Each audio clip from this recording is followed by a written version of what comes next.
नमस्कार विद्यार्थी मित्रांनो, आपण हायकोर्टचा आतापर्यंत जर अर्ज केलेला नसेल तर हा व्हिडिओ तुमच्यासाठी आहे.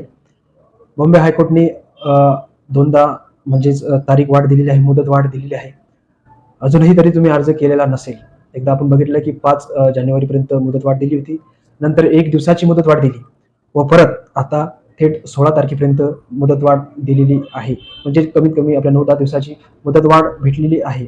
पण तरीसुद्धा आपण जर आतापर्यंत जर बॉम्बे हायकोर्टसाठी जे क्लर्क, शिपाई, स्टेनोग्राफर, पिओन अशा वेगवेगळ्या पदांची जाहिरात निघालेली आहे, त्या पदासाठी जर अर्ज केलेला नसेल, तर आपला अर्ज लवकरात लवकर करून घ्या. जेणेकरून ज्या अडचणी आपल्याला 5 किंवा 6 तारखेला बघायला मिळाल्या, ज्या 5 किंवा 6 तारखेला बघायला मिळाल्या व बऱ्याच विद्यार्थ्यांचं पेमेंट अटकलं, बऱ्याच विद्यार्थ्यांना फॉर्म सबमिट होण्यापासून अडचणी आल्या.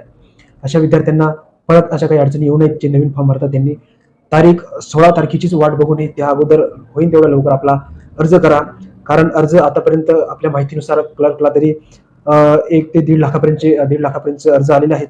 शिपाईसाठी कमीत कमी 2 लाख असे अर्ज आलेले आहेत.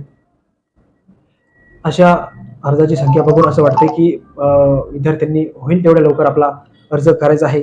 जेणेकरून आपण या बॉम्बे हायकोर्टमध्ये निघालेल्या व्हॅकन्सीसाठी अर्जापासून वंचित राहणार नाही. धन्यवाद.